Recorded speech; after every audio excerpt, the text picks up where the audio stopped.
tenemos que estar. Y gracias a cada uno de ustedes. Gracias, Salomón, por haber enviado de nuevo la tarea. Creo que eso fue lo que me enviaste. No lo he abierto, pero si viene en el formato de Word, se va a poder abrir. El otro no se pudo. Tendría yo que bajar esa aplicación y todo, pero por ahora prefiero en ese otro formato. Vamos a orar y digo, desafortunadamente nuestro hermano Auner no va a poder estar presente. Le llamaron con urgencia que se presentara al trabajo y él también era parte de la presentación juntamente con Pepe, pero tenemos a Pepe que está súper preparado desde antes de la fundación del mundo para compartir con nosotros. Así es de que tomen nota como siempre, preparen sus preguntas o comentarios para el final, para que después ustedes también tengan la misma oportunidad de compartir. Vamos a orar y voy a pedirle a nuestro hermano Salomón que sea el que nos dirija en oración en este momento. Adelante, hermano Salomón. Amén. Padre, te damos gracias en esta mañana, Señor, una vez más, que nos has reunido, Señor, con el propósito de aprender, conocer un poco más para servir mejor, Señor, al pueblo, al cuerpo de Cristo. Gracias por el pastor que tiene esta disposición, Señor. Te rogamos que hoy nos ayudes y que tu presencia nos inunde y que podamos salir bendecidos de esta clase para también poder bendecir a otros, Padre. Oramos en el nombre de Cristo Jesús. Amén. Amén. Amén. Muchas gracias, hermano. Bien, hermanos y hermanas, en esta mañana estaremos abordando los temas de la justificación, la santificación y el pecado.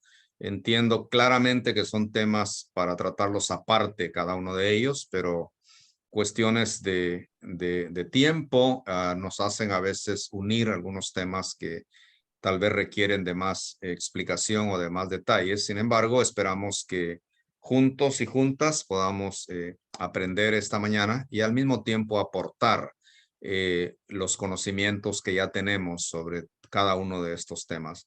Y sin más preámbulo, queremos darle la bienvenida a nuestro hermano Pepe Ramos, que es el encargado de poder dirigirnos en este momento con la presentación de la justificación. Adelante, Pepe, Dios te bendiga y bienvenido. Gracias y vamos a ver qué tan preparado estoy, tratar de hacerlo. Es un tema difícil, es un tema bastante complicado y amplio y vamos a ver cómo resulta esto. Voy a compartir mi pantalla, share screen, múltiple. Ok. No, hay algo que está... Oh, se estaba demorando. Ok, ok. Bien. Entonces, slideshow.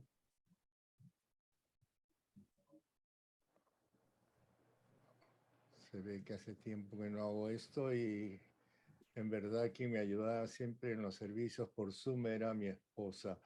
Slideshow.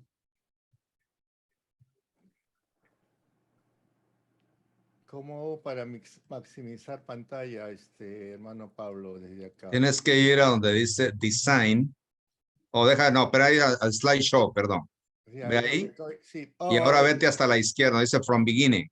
Sí, sí, sí. No, es que estaba lento. Simplemente estaba lento. Yeah, Yo ahí también está. estaba lento, pero estaba lento.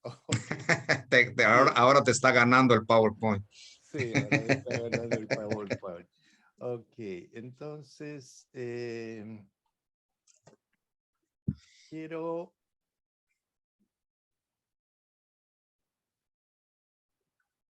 ¿Dónde está esto?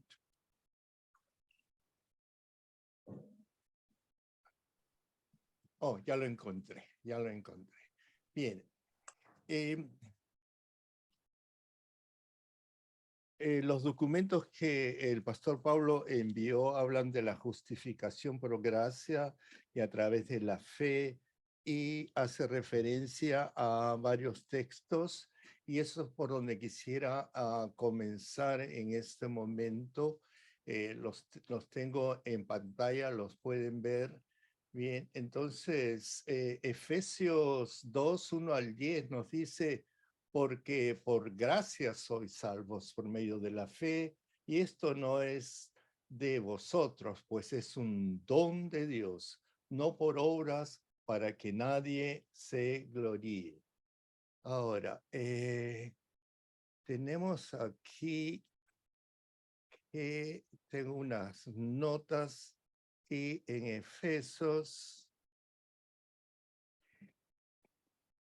Pablo también está hablando acerca de obras, ¿verdad? Ahora,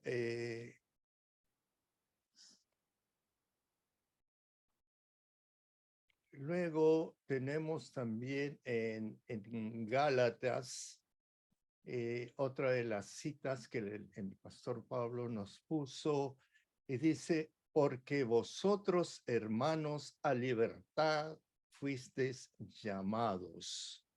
Porque vosotros a libertad, hermanos, fuisteis llamados. Y eso está, ok.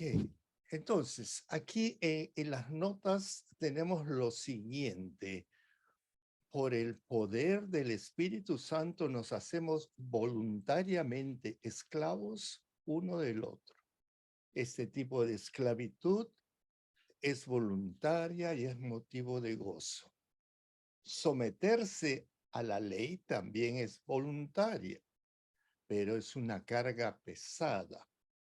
Finalmente, la esclavitud del pecado es involuntaria, ¿sí? Pero también una persona nace al pecado.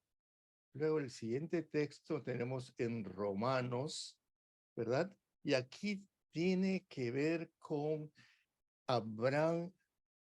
¿Creía en Dios, en Jehová, o le creyó a Dios, a Jehová? Abraham le creyó a Jehová y esto le fue tomado por justicia. Que es algo importante. Esto es inclusive antes de la ley, antes de la ley. Digamos, esto se podemos considerar que es una suerte de pacto eterno. Después hay otros, también creyó a Jehová y le fue contado por justicia. Y Santiago es ese tema que ya se ha tratado en las clases anteriores, ¿verdad? Fe, obras, que si Santiago enfatiza que la salvación o no, que la salvación es por obras y que Pablo en Romanos enfatiza que la salvación es por fe. Entonces aquí lo que dice Santiago es que la fe sin obras está muerta. Esto indica que las obras complementan la fe. Las obras son evidencia de la fe salvadora que está presente en la vida de una persona. No por fe solamente, en otras palabras, no por una mera afirmación intelectual de ciertas verdades. Bien, dicho esto, vayamos a el PowerPoint, si es que lo puedo encontrar. Aquí está. Bien. Entonces, aquí voy a tratar lo que es la salvación, que es la gracia, y me voy a enfocar en la última parte en lo que es fe.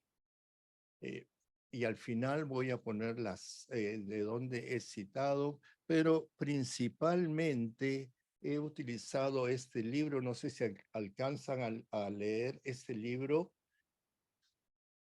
es Preguntas presbiterianas, respuestas presbiterianas. Es muy interesante, muy práctico y directo. La gracia de Dios es el favor inmerecido que Dios otorga que Dios nos otorga como pecadores. La gracia de Dios se halla claramente en Jesucristo. Él es la gracia de Dios en persona. Somos llamados por la gracia de Dios, segunda, etcétera. Salvados por la gracia de Dios, justificados por gracia y otorgados dones por la gracia de Dios. El pecado es perdonado y una relación establecida con Dios en la persona de Jesucristo. En el Nuevo Testamento tenemos varias formas en que la Biblia expresa lo que es la salvación. ¿Qué cosa es salvación? Nos sentimos salvos cuando tenemos paz con Dios. Nos sentimos reconciliados. Hay redención. Hay justificación entre nosotros. En Jesucristo tenemos una nueva relación con Dios. Volteamos de donde estamos, hacia donde nos hemos apartado y nos tornamos a Dios porque el Espíritu Santo nos insta a hacerlo así. El pecado y el poder han sido vencidos. Dios y la humanidad se encuentran de acuerdo a los planes de Dios. Ahora, ¿qué cosa es la adopción divina? Esto para ir a temas teológicos relacionados con la fe, la práctica, la teología reformada presbiteriana. Teológicamente, la adopción se basa en la gracia electora de Dios.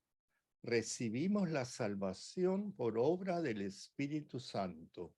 Somos hechos miembros de la familia de la fe como hijos de Dios.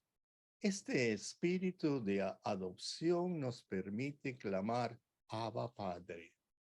La adopción es un acto libre de la gracia de Dios. Es un acto libre de la gracia de Dios, por el cual somos recibidos, y después de que termine le voy a pedir al pastor que me explique esta palabra números aquí, que no logré entenderlo. La adopción es un acto de la libre gracia de Dios, por el cual somos recibidos en el número y tenemos derecho a todos los privilegios de las hijas y los hijos de Dios.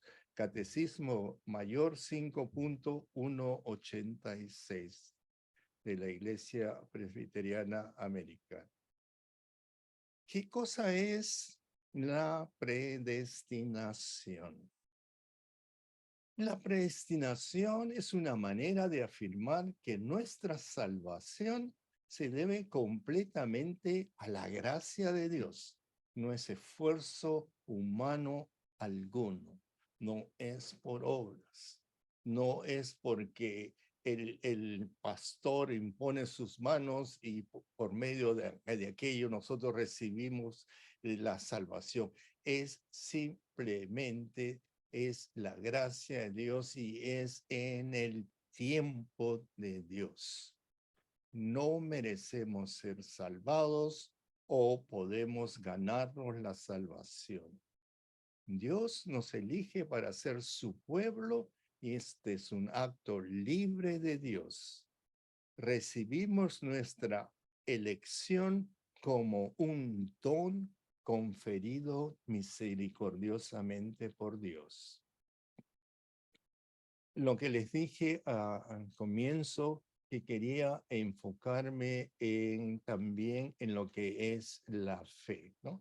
Tenemos la fe, es la certeza de lo que no se ve, es lo que nos viene primero a la memoria. Pero este diccionario, y después al final les voy a hacer la referencia, este diccionario teológico está en inglés y lo traduje, pero creo que Los términos teológicos son más que universales y muchas veces lo único que cambia es la terminación de la palabra.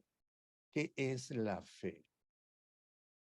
Fe es un sustantivo, pistis, y ya el pastor Pablo ha hecho referencia a este término. Pistis significa creencia, confianza, aunque también puede significar fidelidad. Veamos. Número 1, la fe puede referirse al acto de creer. El Nuevo Testamento habla de la fe en Dios y la fe en Jesucristo. En los evangelios, Jesús sana a las personas como una afirmación de su fe.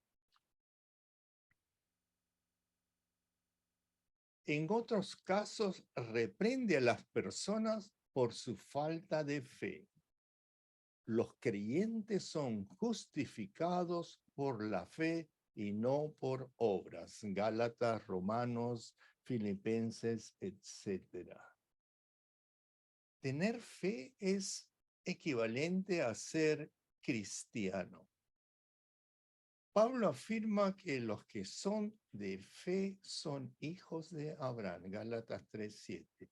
Cada cristiano es salvo por gracia a través de la fe como un regalo de Dios y no como el resultado de cualquier cosa que hagan. Efesios 2:8.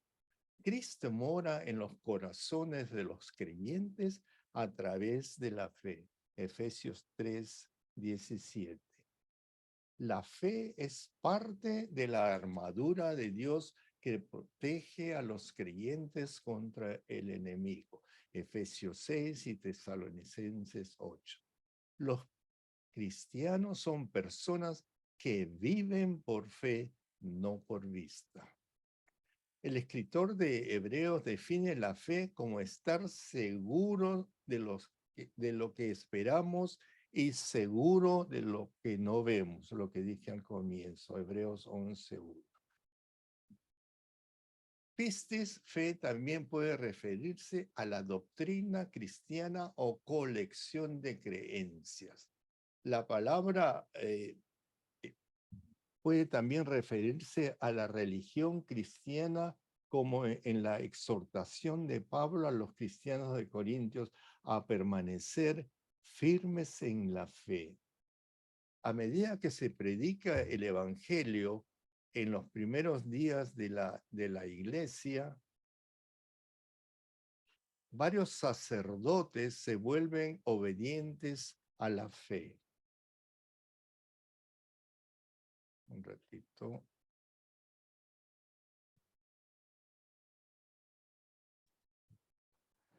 Y las iglesias se fortalecían en la fe. Hay una fe, una esperanza, un bautismo. Y Jesús da varias personas al servicio de la iglesia para construirla para la unidad de la fe. Los cristianos pertenecen, a la familia de la fe. La fe cristiana descansa en la resurrección de Cristo. Si Cristo no resucitó, pero Él lo hizo de hecho, vana es nuestra fe, ¿verdad? Piscis también puede denotar una convicción o creencia. Jesús dice que si alguien le dice a una montaña que sea arrojada al mar y tiene fe, esto sucederá. Pablo llama a este aspecto de la fe uno de los dones del Espíritu Santo. Del mismo modo, pistis puede referirse a una garantía o prueba. Dios nos ha dado la seguridad de que enviará a Jesús de regreso para juzgar al mundo resucitando entre los muertos. Finalmente, pistis puede significar fidelidad o confiabilidad. Jesús reprende a los fariseos por descuidar la justicia, la misericordia y la fidelidad. La falta de confianza en las personas no anula la fidelidad de Dios. Los eruditos debaten si pistis en Romanos 3:22 significa fe en Jesús o la fidelidad de Jesús, un paralelo también con Abraham, ¿no? Abraham le creyó a Dios o creía en Dios, ¿no? Creemos en Jesucristo o le creemos a Jesucristo. Acá hay una gran diferencia, hermanos, ¿sí? Tenemos una creencia en Jesucristo, pero realmente confiamos, aceptamos lo que Jesucristo nos dice. Hay una gran diferencia. Estos son algunas de los recursos que utilicé para preparar esta pequeña presentación. Preguntas presbiterianas, respuestas presbiterianas de Donald McKim. Después este diccionario que les dije, Mounces, de Dictionary, y también para hacer referencia a las escrituras que el pastor Pablo nos había sugerido que estudiáramos, es el comentario bíblico de Abridged Edition. Bien, muchas gracias, hermanos, y eso es todo.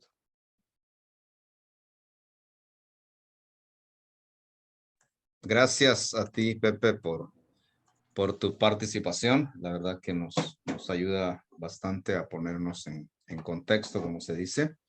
Y solamente quería que si me puedes repetir la cita de la palabra que dijiste, de números. No, es bien probable que la palabra esté fuera de contexto, pero quería ver la cita, nada más para consultarla. Pero cuando la puedes buscar despacio, no te preocupes. Mientras tanto, hermanos y hermanas, por favor, si tienen alguna pregunta o comentario sobre lo que nos ha compartido nuestro hermano Pepe en esta mañana, por favor, adelante.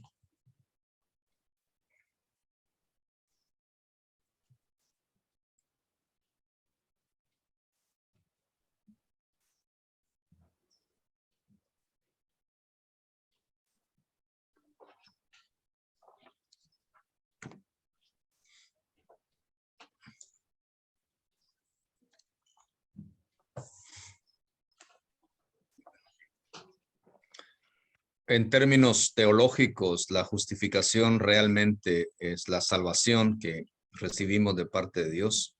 Y hemos estado hablando que hay más de una interpretación o propuesta sobre eso, ¿no?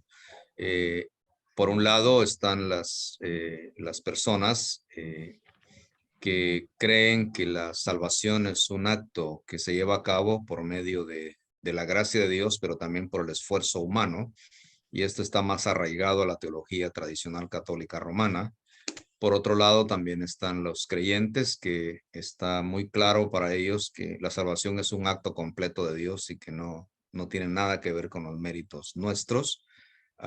Y hay otras posturas tal vez en el medio, especialmente de creyentes que venimos un poquito más influenciados por la teología latinoamericana, ¿no? O sea, estuvimos hablando hace un momento con otros hermanos de otra clase que por donde quiera que veamos, nosotros somos representantes de un cristianismo que es una especie de sincretismo, en donde desde el tiempo de la colonia, la fe que traían los conquistadores se fue impuesta sobre los nativos, sobre los indígenas, pero casi lo mismo hicieron también los misioneros protestantes que llegaron unos 200 o más años después. Entonces, eso se fue mezclando y y a la larga es lo que existe en Latinoamérica, en realidad es un sincretismo, donde se notan aspectos de estas diferentes influencias y entonces al volver nuevamente al texto bíblico y a la experiencia o a la historia, por ejemplo, los reformadores que impulsan esta nueva forma de pensar y que son la razón por la cual hoy nos llamamos cristianos evangélicos protestantes, ellos establecen que toda iglesia que es verdadera debe tener 3 marcas inconfundibles. Y esas marcas son la predicación pura del evangelio, es decir, sin agregarle ningún tipo de adornos o de condimentos para tener contenta a la gente. La otra es la administración correcta de los sacramentos en referencia al bautismo y la cena del Señor. Y la otra es la aplicación correcta de la disciplina cristiana. Entonces, ellos establecen estas marcas y seguramente les dieron resultado. Pero en la actualidad, hermanos y hermanas, viviendo en medio de este aparente sincretismo, cuál es su propia postura. El hermano Pepe nos planteó lo que dicen los comentarios y la teología, y por cierto, muchas gracias, Pepe, de nuevo. Pero ¿cuál es la postura suya como líder? Porque de alguna manera quienes estamos aquí no estamos al azar, estamos porque algún tipo de liderazgo representamos en nuestras respectivas congregaciones y comunidades. ¿Cuál es la postura suya en cuanto a estas posturas, a estas propuestas, mejor dicho? ¿La justificación es solamente acto de Dios o es una combinación de esfuerzos entre Dios y nosotros? Me gustaría escucharles y repito, si tienen alguna pregunta directa para nuestro hermano Pepe, con toda confianza pueden dirigírsela a él.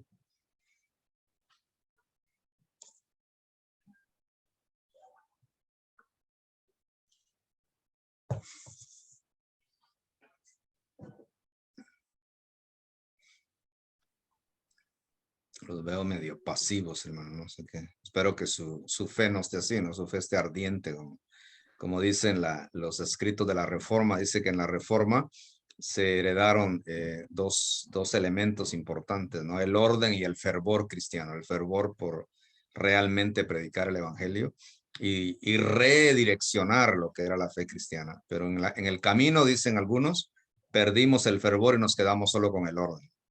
Y algunos ni siquiera con eso nos quedamos, ni siquiera con el orden, pero es una manera de decirlo. Hermano Marcelino, adelante, por favor. Ok, voluntariamente.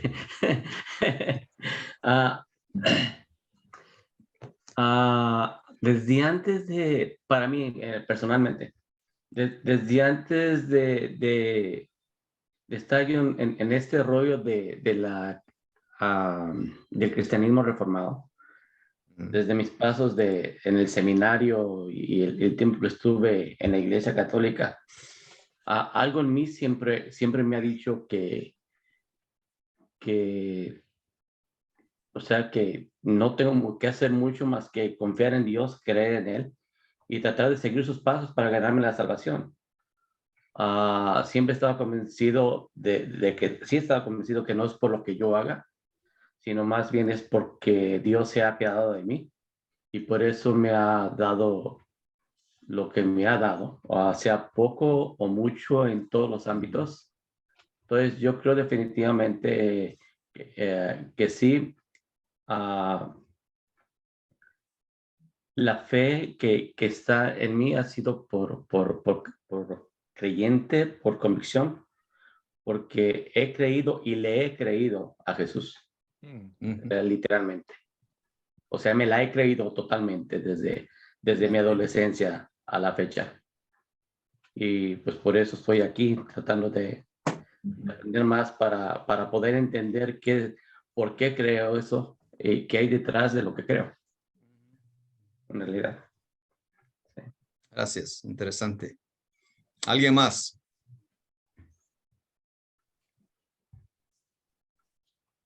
Este es un tema complejo, hermanos, pero pueden participar. Yo creo que Salomón está listo para eso. Y la verdad es que hay libros, tomos completos sobre este tema y probablemente seguirán surgiendo y créanme que va a llegar el fin tal vez de esta era y todavía no nos vamos a poner de acuerdo sobre cuál es una definición que realmente nos permita vivir, como dije, creo que fue el sábado pasado, ¿no? O sea, personas que somos alcanzados por la sola gracia de Dios y que se supone que debemos de vivir en agradecimiento constante a Dios, ¿no?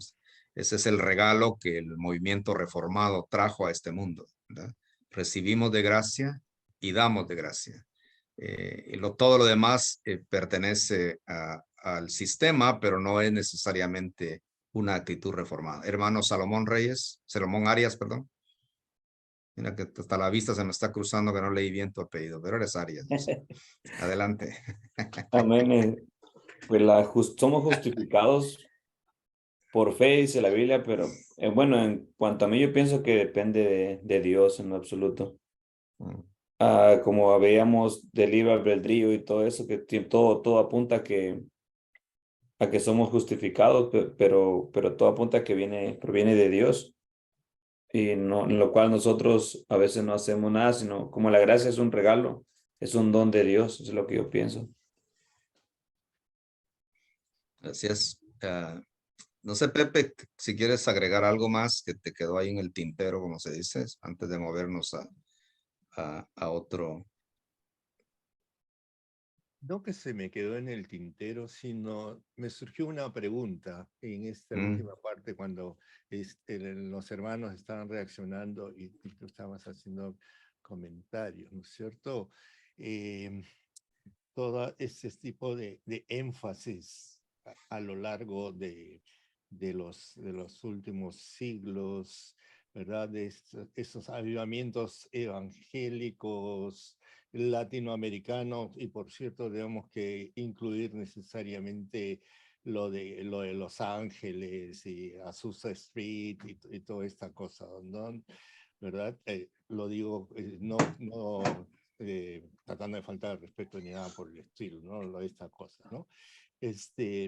Y es lo siguiente, sí, aceptamos, y los pastores evangélicos aceptan y lo dicen y lo predican, que recibimos la fe por gracia y no por obras. Ahora, mi pregunta es esta: ¿forzamos los pastores que hacen énfasis en el llamamiento, ¿verdad?, a que las personas tomen su decisión? Ahora, ¿esto realmente fue un don de Dios o fue una cuestión emocional o un compromiso social? ¿Verdad? He asistido, cuando recién llegué, asistí al Cow Palace, no sé quién estaba hablando ahí, ¿no? Y comenzaron ahí, tenían ahí 80 ovejitas, ¿no? En la parte de atrás, y comenzaron a empujarlos. Vayan, rápido, vayan adelante a hacer su decisión, ¿verdad? Con respeto, digamos, el tipo de prácticas, pero eso fue, esta gente recibió la salvación por gracia, el Espíritu Santo los movió, no sabemos, de repente también sí, pero esa es mi pregunta, ¿no? Recibimos la gracia, sentimos la presencia del Espíritu Santo de Dios en el tiempo de Dios, ¿no? Y ya, yo nací, y aquí paro por si no vamos a comenzar a hablar un montón. Yo nací en un hogar evangélico, asistí a un colegio evangélico donde todos los martes, y ahí está la influencia misionera americana, ¿no? Todos los martes había chapel, ¿no? Y muchas veces el director hacía, no tanto los americanos, el director llamaba invitados y hacían llamamiento a los jóvenes, ¿no? Y nunca asistí, nunca pasé adelante, no es porque no creía, iba a la iglesia, pero llegó un momento cuando estuve realmente adulto, donde sentí la presencia de Dios y realmente acepté a mi manera, públicamente, pero acepté, ¿verdad? Y eso es muy seguido a mi llamado al ministerio, ¿verdad? El tiempo de Dios. Sí, gracias, gracias Pepe. Y no hay duda que hay mucha tela que cortar al respecto, como se dice, y tenemos el desafío y el deber de seguir examinando qué es lo que, qué es lo que está circulando en términos del cristianismo, ¿no? O sea, no es nuevo que sucedan o que surjan movimientos de pronto un poquito alejados de la realidad de las escrituras. Eso ha sido histórico. Entonces, por eso surgieron los apologetas precisamente para defender la doctrina correcta o la ortodoxia, como dicen los intelectuales, ¿no? Del Evangelio. Pero sin duda, hermanos Salomón, Pepe y Marcelino, que una predicación que apele más a las emociones que al intelecto, a los sentidos, va a tener mejor resultado. Esto es psicológico, ¿no? O sea, esto es psicológico y yo creo que si uno de pronto se quiere mover un poquito a esa área de la no integridad y tal vez la no honestidad con lo que dice el texto bíblico, no es tan difícil utilizar términos psicológicos para poder cautivar la mente de las personas. No es tan difícil. Muchas de las personas que llegan a nuestras congregaciones no les interesa tanto si la justificación es un acto de Dios, es un acto de la iglesia, es un acto del pastor, del líder, etc. A ellos no les interesa tanto eso, les interesa sentirse bien, sentirse aliviados y aliviadas de sus quejas o de sus crisis. Entonces, han habido estudios inclusive con relación a esto. No sé si ustedes están al corriente, pero cada vez más personas, no solamente del lado católico romano, sino también del lado protestante, están buscando las iglesias donde se predica más, por ejemplo, la sanidad del cuerpo, no tanto del alma, pero del cuerpo, ¿verdad? Necesitan ser aliviados. Muchas personas ni siquiera saben que las, las situaciones, las condiciones que están enfrentando o presentando, ni siquiera son físicas, son mentales, son lo que le llaman los expertos, son psicosomáticas, situaciones psicosomáticas. Entonces, en lugares un poco más carismáticos, se tiene la habilidad para poder enviar un discurso, no necesariamente un sermón, con aspectos más emocionales o psicológicos que bíblicos. Y eso da resultado, eso da resultado. Cuando estuve en el seminario hace muchos años, llegó una persona que hizo todo un análisis de varias de las mega iglesias. Y una de las cuestiones que me llamó la atención en lo que esta persona compartía, era una afroamericana, es que los líderes de este movimiento o de estas iglesias en particular, en realidad a ellos no les interesa estudiar teología. Por eso a veces si usted le pone atención, a veces hablan cada disparate teológico, pero eso la gente no lo nota. A ellos no les interesa eso, lo que les interesa es, es que las personas puedan ser cautivadas y comprar el producto que están ofreciendo. Entonces muchos de ellos se especializan en lo que se llama la mercadotecnia o el marketing, como le llaman aquí. El marketing es una especialidad no nueva, pero desde hace años y que se ha acrecentado cada vez más, en donde la persona aprende cómo poner en el mercado el producto que tiene, ¿verdad? Y con la gente correcta, ¿verdad? Con la gente que necesita ese producto. Hay un libro de antropología y estoy tratando de recordar el nombre de la persona, pero el libro se llama Bautizados por Fuego y fue escrito entre las comunidades indígenas en Guatemala. Y no recuerdo bien si la autora, la antropóloga se llama Manuela o Leonela Conte, algo así, pero voy a buscarlo y les voy a dar la información por si les interesa leerlo. Ella es hija de españoles, católicos, nominales españoles, de tal manera que su intención de ir a los pueblos indígenas fue hacer un estudio que le iba a servir como base para su tesis de posgrado, como le llama.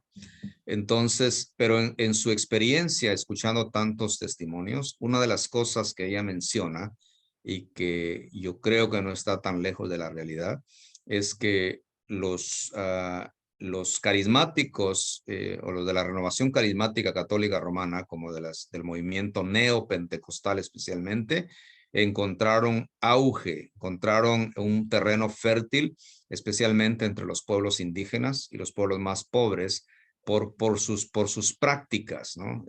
Si estamos un poquito familiarizados, sabemos que el indígena era bastante supersticioso, pero también bastante ritualista, ¿no? O sea, más o menos tipo judíos y otras religiones orientales. Entonces, a ellos les venía muy bien hacer ceremonias de lavamiento, de purificación, de ungimiento con algún tipo de sustancias como aceites y todo. Ahora, si usted observa estos movimientos de los que estamos haciendo mención, no pierden oportunidad para llamar a la gente a que pasen al altar, que la vez pasada les decía que en el pensamiento reformado no existe el altar, porque el altar implica sacrificios, despedazar a alguien. En el vocabulario reformado existe el trono de la gracia de Dios o de la misericordia de Dios, pero vamos a dejar eso a un lado. Entonces la gente se siente aliviada de su estrés, aún de su depresión, de su cansancio, cuando reciben es una especie de exorcismo, si no declarado, es una especie de exorcismo donde se les unge con aceite, se hacen oraciones muy emotivas, etcétera, y eso emocionalmente le provoca a la gente alivio, le provoca a la gente un momento de relax. Entonces, otro de los temas que ella menciona es que a través de estas prácticas se convence a las personas que son mucho más de lo que actualmente son. O sea, la predicación es muy tipo personal, muy tipo individualista. Entonces, al joven que de pronto por trabajo, por vivir lejos de los recursos, tal vez solo aprendió a leer y a escribir, o con esfuerzo terminó tal vez el tercer grado de primaria o la primaria, pero no tuvo más acceso por las condiciones que se dan en nuestros pueblos, pero se convierte en todo un orador, no solamente en la radio, en la calle, sino también en la televisión. O sea, ponía ejemplos concretos, ¿no? De personas que después de un tiempo, y ella dice, ya quisiéramos muchos profesionales tener la soltura y el manejo de los medios que tienen estas personas sin tener el entrenamiento académico. Y es verdad. Entonces todo eso hace que las emociones se eleven, la autoestima se levante. Pero el punto es, ¿cuál es su creencia acerca de la justificación? Probablemente eso no les interese. Pero a la iglesia de Cristo, ¿verdad? La iglesia de Cristo que debe predicar un evangelio no adulterado, necesita examinar las escrituras para presentar una enseñanza que esté lo más acorde o lo más cerca posible a lo que enseña la Biblia con respecto a este tema. Hay una expresión teológica que dice que Dios no depende de nuestra cantidad de fe, mucha, mediana o poca, para actuar. Ahora, la pregunta es ¿cuántas veces, hermanos, Pepe, Salomón, Marcelino, cuántas veces Dios no ha actuado en nuestras vidas sin que tengamos esa calidad de fe? O sea, Dios nos sorprende, ¿no? De repente decimos, no, hoy ando por la calle de la amargura, o como dice la canción popular, hoy ando volando bajo y no tengo ánimo, no tengo ánimo ni siquiera de unirme por Zoom al servicio de la iglesia. Ni eso. Y Dios se manifiesta, porque Dios no depende de tu ánimo o tu desánimo. Es decir, en este pensamiento reformado y cómo Dios nos justifica como un acto exclusivo de su voluntad, muchas veces Dios nos sorprende. Dice, no estás creyendo como crees, no estás demostrando realmente una vida de servicio, porque en el pensamiento reformado nosotros somos llamados por Dios, elegidos o electos por Dios para servicio. Pero ni eso. Ya no tenemos deseo de nada, pero Dios se sigue manifestando, porque no depende ni de nuestro servicio ni de nuestra cantidad de fe, sino depende de su gracia. Es decir, como en Ezequiel 36, no sé si recuerdan de esa lectura, no sé si aquí la leímos una vez, pero Ezequiel 36 del 25 adelante, del 24 en adelante. Si quieren la leemos para hacer el punto y luego volvemos al siguiente tema, que es el pecado, que ese sí le gusta más a la iglesia cristiana hablar. Digo, practicar. No, hablar. Ezequiel 36, si alguien puede leer, como es del 24 al 26 más o menos. A ver, hermano Marcelino, lo veo listo con la herramienta en la mano. Solo que está cerrado su micrófono, hermano. repite otra vez Ezequiel. Ezequiel capítulo 36, versículos del 24 al 26. Los sacaré. Ay, Dios mío. Ya pasó algo. Él quiere leer. Les, los sacaré de entre las naciones, los reuniré de entre todos los pueblos y los haré regresar a su propia tierra. Los rociaré con agua pura y quedarán purificados. Los limpiaré de todas sus impurezas e idolatrías. Les daré un nuevo corazón y derramaré un espíritu nuevo entre ustedes. Quitaré ese corazón de piedra que ahora tienen y les pondré un corazón de carne. Infundiré mi espíritu en ustedes y haré que sigan mis estatutos y obedezcan mis leyes. Vivirán en la tierra que les di a su... Ahí estamos, hermano. Ahí estamos bien. Es solo para hacer el punto, pero esto lo está diciendo el profeta o Dios al profeta en el contexto del cautiverio babilónico, en donde se esperaba que el pueblo tuviera una actitud de arrepentimiento, ¿verdad? Que es el famoso Shetuba o Shetubá de los judíos. Se esperaba que colectivamente se arrepintieran delante de Dios para poder ser regresados después de tantos años a su tierra original, ¿verdad? A su tierra original. Pero Dios no vio eso en el pueblo, no tuvieron la iniciativa. Y si pudiéramos leer todo el capítulo, nos vamos a dar cuenta que Dios dice que Él toma esa iniciativa por amor a su propio nombre. No dice porque ustedes realmente se han portado a la altura, ¿no? Realmente han tenido una puntuación casi perfecta, casi de 10, han tenido un 9.99. Entonces se han ganado mi gracia, se han ganado mi favor. No, dice Dios, lo haré por mi propio nombre, por amor a mi propio nombre, porque Dios no se puede mentir ni contradecir a sí mismo. Entonces, hay un término ahí que es interesante, porque en comparación a este individualismo exagerado que vivimos en la actualidad, ¿verdad? Extremadamente exagerado, ¿qué es el término que ven en ese texto a cada momento, cuando Dios está ofreciendo qué es lo que va a hacer? ¿Cuál es el pronombre que está usando? Si se puede llamar, se le puede llamar. O es plural, entonces un pronombre plural, ¿verdad? Les daré, es plural. Sí. Imagínense ustedes que Dios no está seleccionando a ciertas personas o se está fijando en el profeta solamente y probable algunos miembros de la escuela profética que, pues según los datos históricos, habían escuelas de profetas, ¿no? No, él está hablando al colectivo en general. Les daré un corazón de carne y les cambiaré ese corazón de piedra. Los lavaré con agua limpia. Les daré mi espíritu para que cumplan mis estatutos. Es decir, todo es iniciativa ¿de quién? De Dios. Entonces, para aquellas personas que a veces nos gusta afirmar que el Antiguo Testamento es más legalista porque ahí hay que cumplir con cada uno de los estatutos, nos topamos que profetas como Ezequiel, por ahí Jeremías también, Isaías, que son de los más importantes por la cantidad que escribieron, porque los documentos son más amplios, nos dejan ver que Dios tuvo que tomar la iniciativa, por lo tanto no dependió ni siquiera del arrepentimiento del pueblo. Eso es gracia. Es decir, Dios, si justificación es el acto de declarar justos o sin pecado a la humanidad o al creyente, Dios lo hace por su propia iniciativa. Entonces, por ahí es una de las bases del Antiguo Testamento para esta forma de pensar. Entonces, volvemos nuevamente, hermanos y hermanas, si es que las hermanas están por ahí todavía, porque dejaron que esta clase sea exclusivamente de hombres, no las veo. Pero por ahí, hermanos, vuelven otra vez a tomar lugar las preguntas, ¿no? ¿Quién toma la iniciativa en la justificación? ¿Dios? ¿Nosotros? ¿Es un esfuerzo de ambos? Yo sé que podemos tener esa influencia histórica de que hay que esforzarse para obtener la salvación. Hay que hacer cosas, hay que hacer obras, como se dice. Y va a ser difícil a veces cambiar, o es un poco difícil cambiar esas formas que ya traemos establecidas.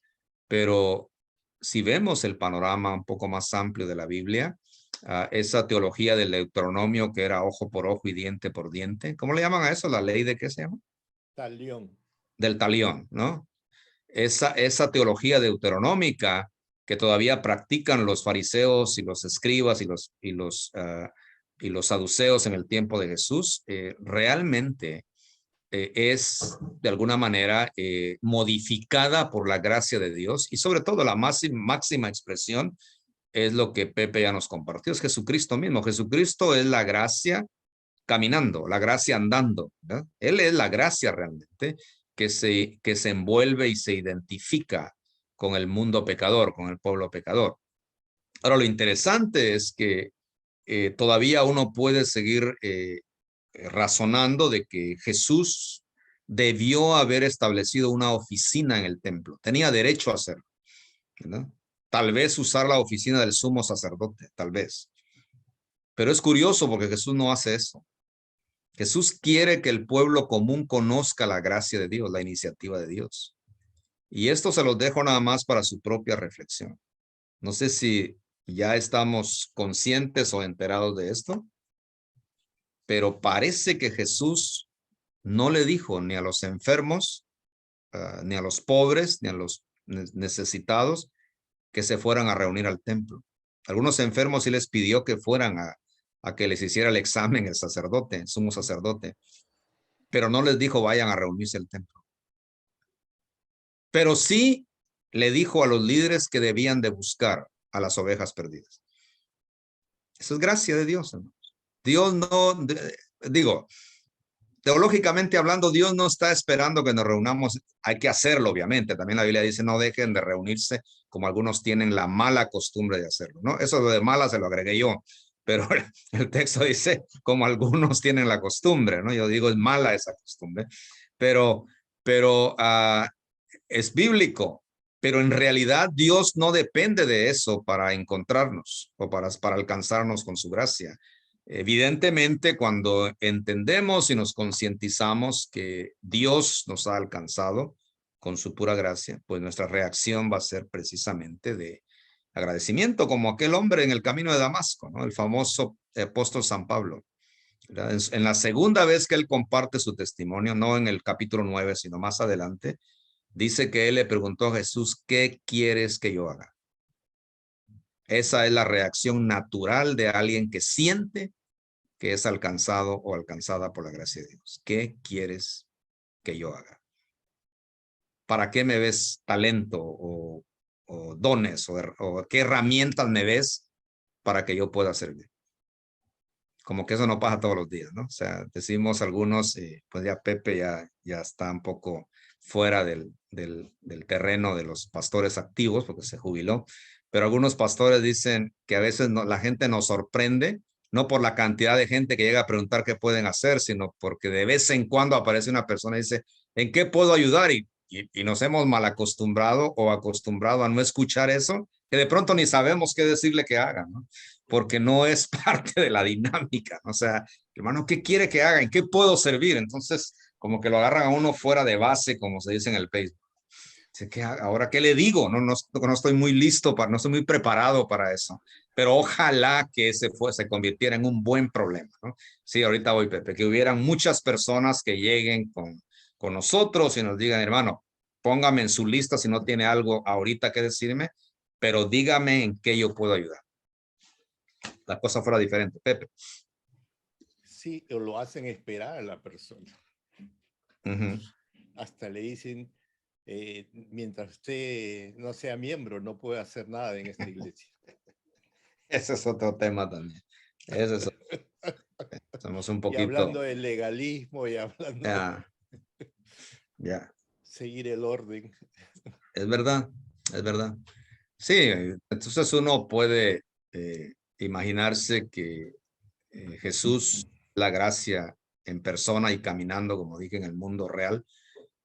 Imagínense si Jesús le dice a la mujer samaritana que tiene que tomar clases de esto, que tiene que bautizarse, que tiene que hacer lo otro, que tiene que revisar sus documentos si es que tiene algún acta de matrimonio con este sexto hombre con el que vive. La mujer nunca hubiera ido a predicar.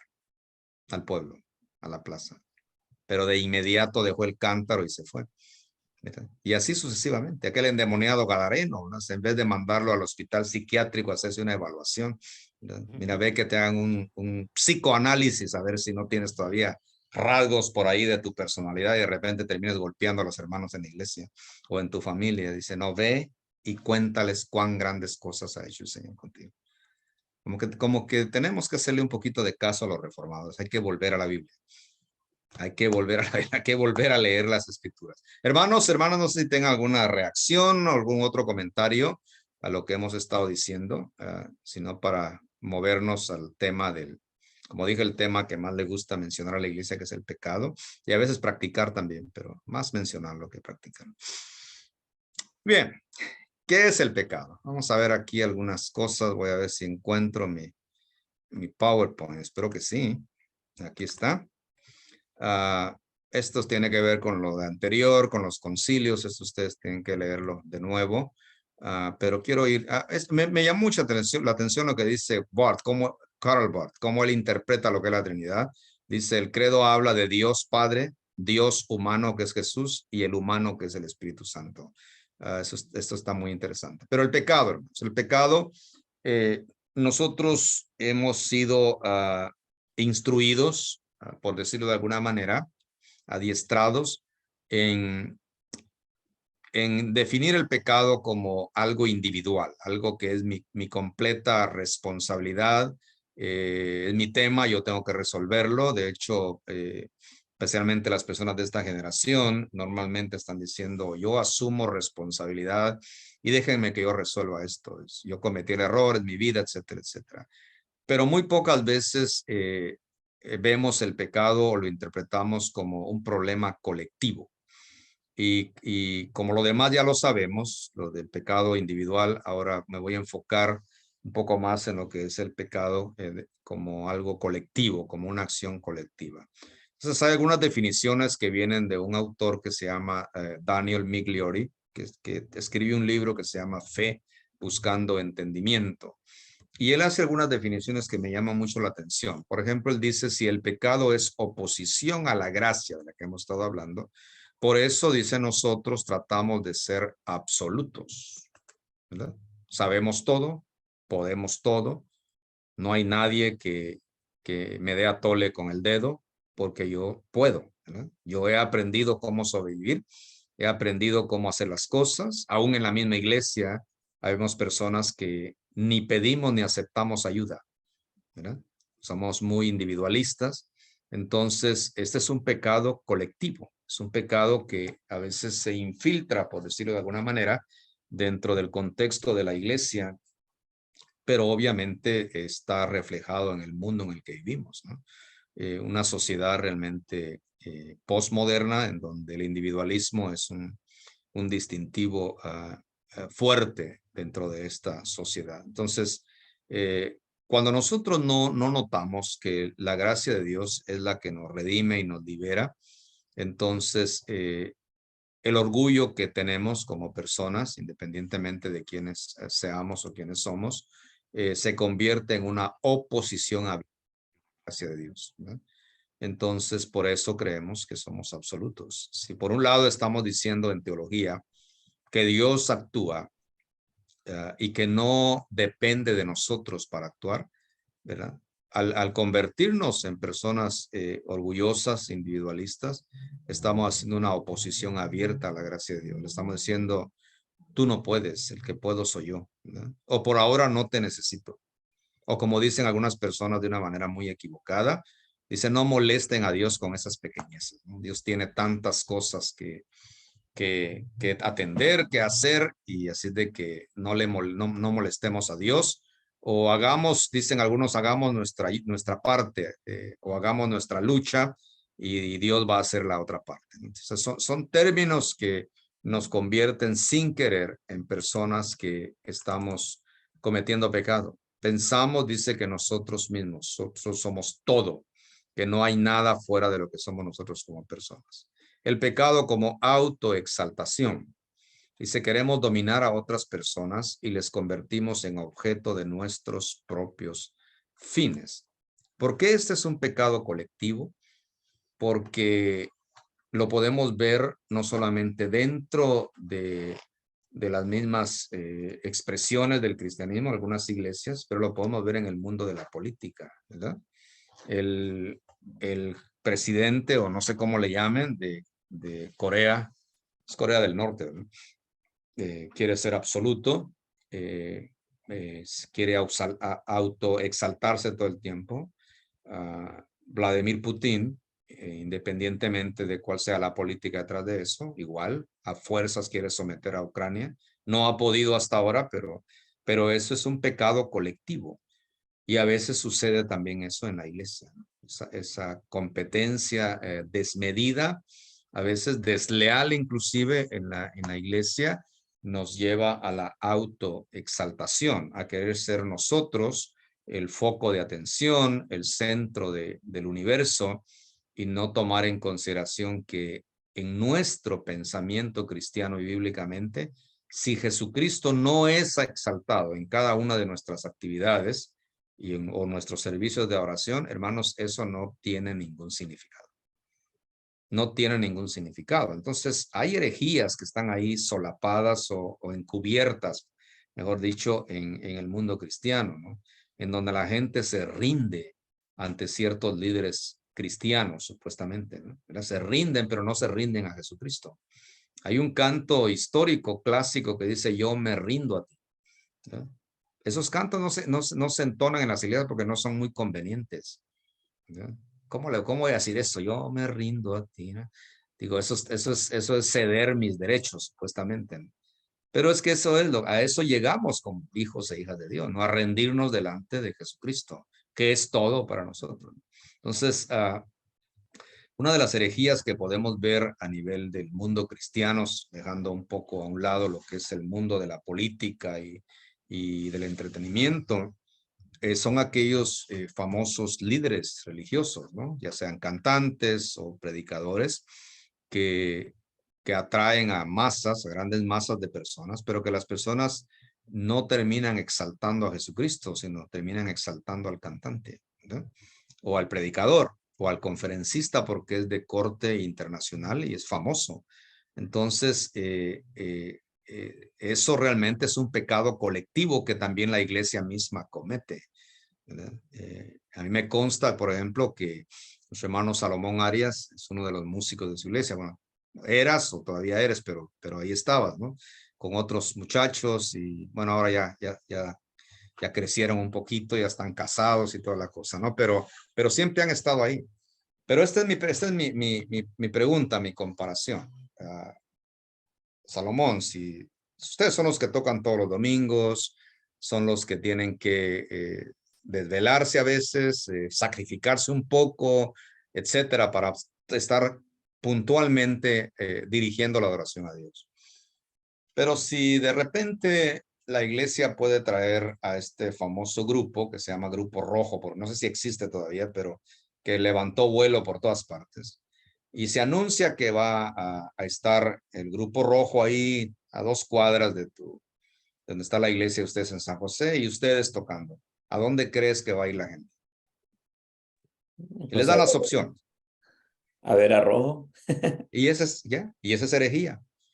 Eso es herejía, por donde quiera que le busquemos, porque dicen, no, porque estos son profesionales, sí, pero si el creyente no puede realmente tomar una decisión de hacer lo que su corazón le dicta, que es respaldar primeramente su familia de fe, sin importar cuáles son las herramientas, los recursos que tiene, entonces ese es un pecado colectivo. Y no estamos realmente en la posición de analizar ese tipo de pecados, porque como dije, históricamente nos hemos enfocado más, número uno, que así como la salvación es individual, el pecado también es individual, ¿verdad? Cada persona va a sufrir o a pagar las consecuencias de sus fallas y ahí lo dejamos. Pero resulta que no es así. En la Segunda Guerra Mundial, en el tiempo de toda esta masacre a los judíos por parte del imperio nazi dirigidos por Adolfo Hitler, los datos históricos, un poquito más alineados con lo que es el mundo del cristianismo, dicen que ni la iglesia protestante evangélica ni la iglesia católica romana levantó nunca la voz. Nunca dijo nada oficialmente ante esa masacre que hubo de judíos. Ya por ahí la gente le va a buscar algunas justificaciones, que los judíos estaban haciendo esto, lo otro, pero no hay ninguna razón para quitarle la vida a tantas personas de manera colectiva. Y fue hasta antes de la muerte de el Papa que le llamaban Juan Pablo II, ¿se acuerdan? Que no tienen que acordarse, pero nada más quiero hacer datos, no quiero conectar cosas. Antes de Benedicto XVI, así le llamaron al alemán, y el Papa era polaco. Hasta ese tiempo, ya en el ocaso de su vida, Juan Pablo II pidió perdón a los judíos, porque la iglesia nunca levantó la voz en el momento apropiado. Imagínense cuántos años después. Entonces, hermanos y hermanas, el pecado del cual Dios nos libera única y exclusivamente por su pura gracia, no solamente se comete fuera, pero también la iglesia comete pecados colectivos. ¿Sí? Colectivos. Y algún día la iglesia va a tener que ponerse de rodillas ante Dios para pedir perdón de manera colectiva, no necesariamente de manera individual. En el tiempo de la Reforma, ya para ir cerrando este segmento, diría, tanto protestantes como católicos expulsaban y condenaban a las familias donde alguno de sus miembros cometía suicidio, ¿verdad? O se quitaba la vida a través del suicidio. Se creía firmemente que la familia quedaba realmente infectada, por decirlo de una forma, por ese pecado de haberse quitado la vida. Entonces expulsaban o excomulgaban a la familia completa. Ya no podía tener acceso a las actividades religiosas ni del lado católico romano ni del lado protestante. Ese es un pecado colectivo. Es un pecado del cual hay que hacer conciencia y eventualmente hay que pedir perdón, hay que arrepentirse. Y luego, si ahora nos ponemos a analizar el mundo religioso, ya sea metodista, pentecostal, presbiteriano, católico, etcétera, hermanos, vamos a darnos cuenta que hay una serie de pecados colectivos que los pasamos por alto porque nos hemos sido enseñados o endoctrinados, dicen algunos, en que el pecado es de tipo individual y no de tipo colectivo. Pero este punto en particular tiene que ver más con ver, señalar, analizar los pecados colectivos de los cuales también somos responsables. Hermanos, vamos a tomar un descanso. Y gracias de nuevo a Pepe por su presentación y gracias a ustedes también por la participación. Volvemos en 15 minutos exactos, 12 con 15 minutos. Volvemos.